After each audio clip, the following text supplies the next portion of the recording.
What's up, everybody? This is Joey. Looking at, I'm going to show you my trade today.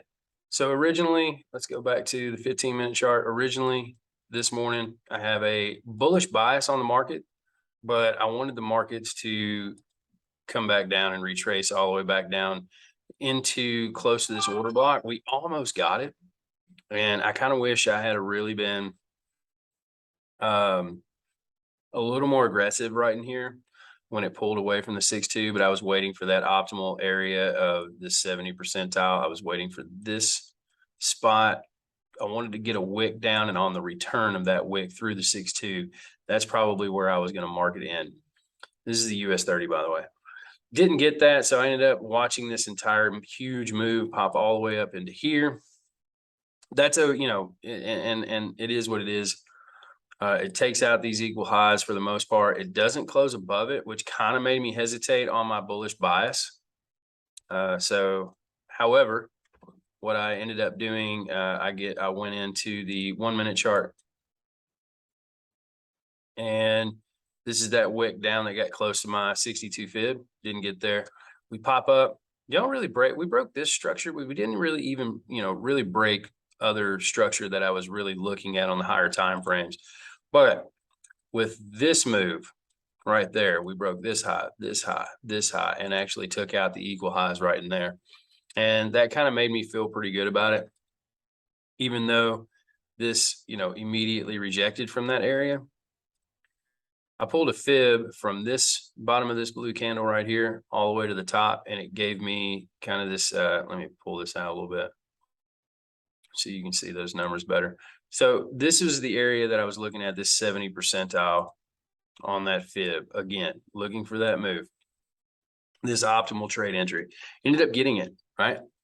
It pops up. Of course, I don't set limit orders, so I'm waiting for the right time to really hit the market order. It pops up, it comes back down. I like this. It does it again and comes back down. When I get this candle, we've created this really good support. These wicks tend to fill. Let me go ahead and zoom in for you.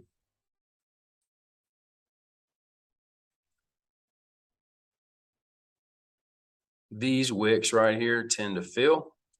So I ended up taking the buy roughly at about 32,550.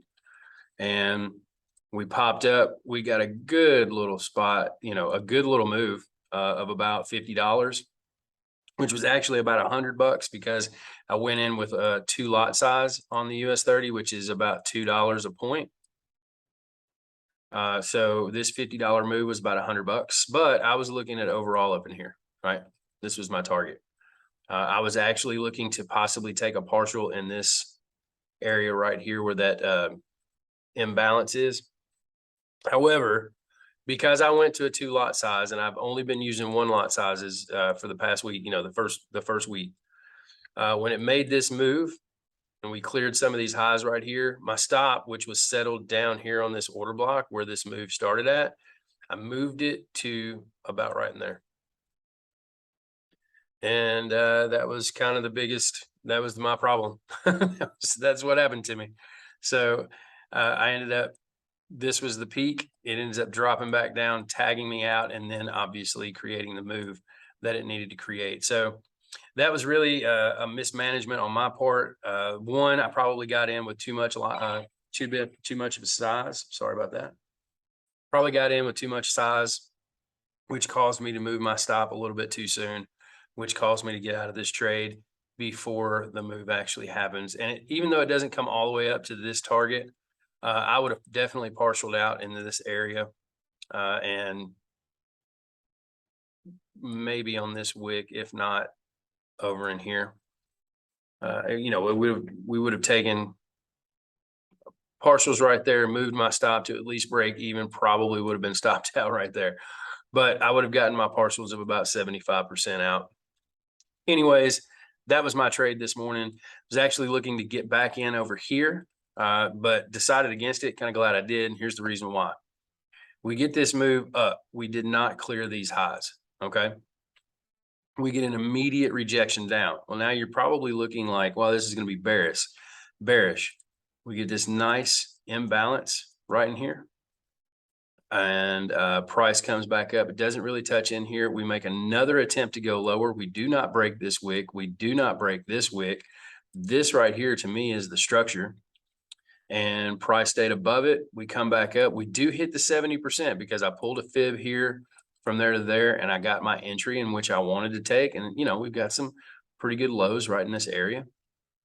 But because we didn't break this wick on the initial move with good displacement, and because the second attempt didn't break the original move down, I didn't like this move anymore. So we made this pullback, and now we are making this move to the top side. So it looks like I missed out on my original play from earlier today, where I wanted to get in down in this area at the top of this order block. And when that happened, didn't give me an entry, ended up going north, and I just basically missed the trade. I tried to take this next move up, which would have been a good one if I had not have moved my stop too soon. I probably would have taken good profits on this of more than likely about $150 to $200. Instead, ended up being $120 loss because I moved my stop, mismanaged that. And I will say that I'm pretty much done for the day there.